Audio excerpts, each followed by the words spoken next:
So for the guys who you've sent, who were are they have they been able to get slots to go to RAS 2 or SFAS? So one of them is going Green Beret PA school, and the other one's gonna he's got to go do deployment first. And when he gets back, he's probably he we ain't quite sure what he's gonna do. He wants to go Rangers, but he may go to AFAS also. So he's got about a year. I don't know how long his deployment is. Army normally does year deployments. So there, he's probably got a year and a half before he got to figure out what he's going to do. But right now, he's just getting ready to go down range. So, but I mean, I don't know how hard it is to get to RAS 2. I know it's not crazy. But you got to be running this. Go ahead. What makes like a candidate attractive once you're in? Like I know that's a couple years down the road, but like once you're in and you're with your unit, what makes someone get picked up to go to RAS 2 versus not? I guess you're like, fucking savage. Everything you do, you're killing. So one of my dudes finished first in OCS, first in basic, first in OCS.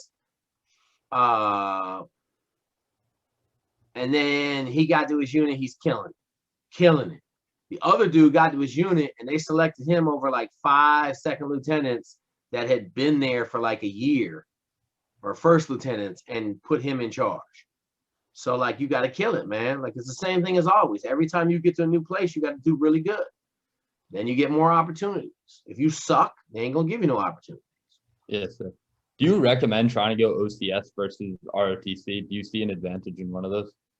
No, I mean, if you don't have no problem paying for school, I just know my guys in OCS haven't had any problems, right? I know ROTC is a lot like the academies and everything else. There's a selection process, and that selection process can get muddied sometimes.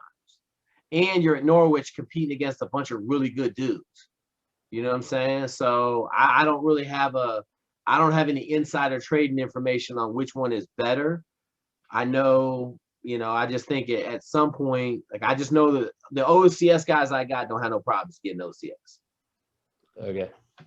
So I have a question. I know I'm not thinking of enlisting anymore with a college degree, but since you mentioned OCS, what is your thing with kids going enlisted to then going from enlisted to OCS? Why do you have a problem with that? It's really hard to do.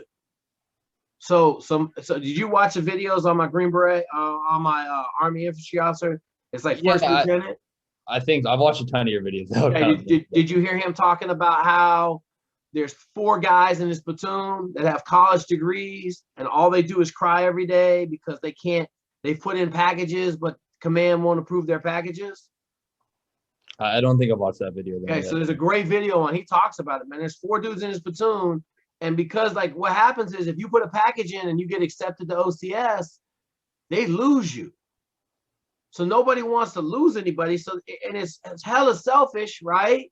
But like that's how the military is. The military is a hella selfish organization. So like if you don't cross your T's and dot your I's before you get in, you get stuck, man.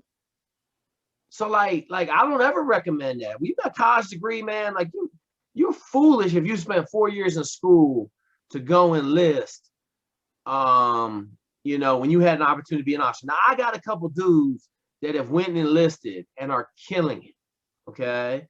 But they're the exception. They're not like I can't sit here and talk to the masses and say, oh, yeah, everybody that enlists with a college degree, you're going to get to be an officer. I would say probably right now, first of all, I haven't had anybody do it yet. I got a dude that I think is going to do it, but I don't have anybody that's done it because it's so hard. Like you got to think about this. You go into SEAL teams with a college degree. Like someone told me it's 50%. I don't know the actual number. I know in my platoon, it was 70% of the guys had college degrees. You're now competing against 4 of the best individuals in the world to get an officer job.